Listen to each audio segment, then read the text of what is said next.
I wrote this piece about a year ago for Dr. Alfaro's class. It was hermeneutical imagination, hermeneutical imaging, taking a kind of imaginative look at the text and letting it speak to the current situation of modern day society. I started with verses Jeremiah 15 through, verses Jeremiah 31, verses 15 through 16. Please let me know what you all think. Thus saith the Lord, a voice is heard in Ramah, lamentation and bitter weeping. For Rachel is weeping for her children. She refuses to be comforted for her children because they are no more. Thus saith the Lord, keep your voice from weeping and your eyes from tears. For there is a reward for your work, declares the Lord. For they shall come back from the land of the enemy.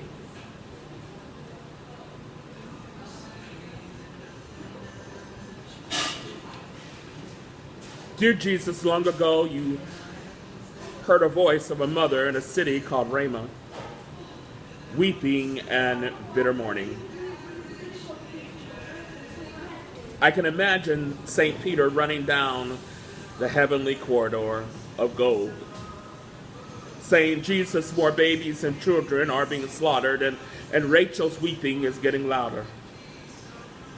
But Jesus, when you reached Rachel, you spoke to her and those who wept from heaven with her, and reminded her that her children are not dead, but are asleep. Her response is humble and loving as any mother who wears her grief as a geophysical reality. She says to you, for you said once for me to spread my grief before you and all of heaven.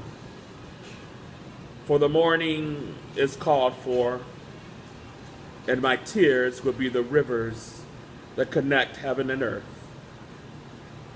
Jesus, I can only imagine the powerful sight of tears from heaven flowing to earth. Oh, what a sight it must be for heaven, as Rachel relives the anguish and grief each time a child is gunned down on Palestinian streets, or Syrian refugees who are dying to be free, and those victims of violence here in the United States. Oh, what anguish for Ramah, the continued slaughter of innocent children, as if the grief and tears of mothers are not heard.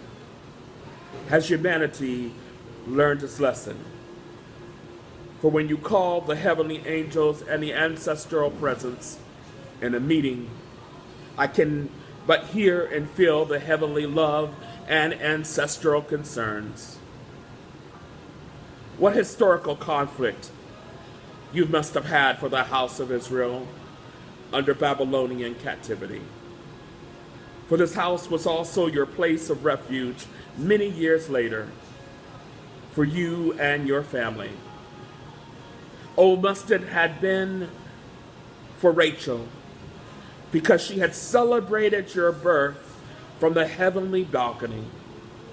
She saw God's plan unfold, and that a land that sentenced death to her children would serve as a place of birth and celebration for her king.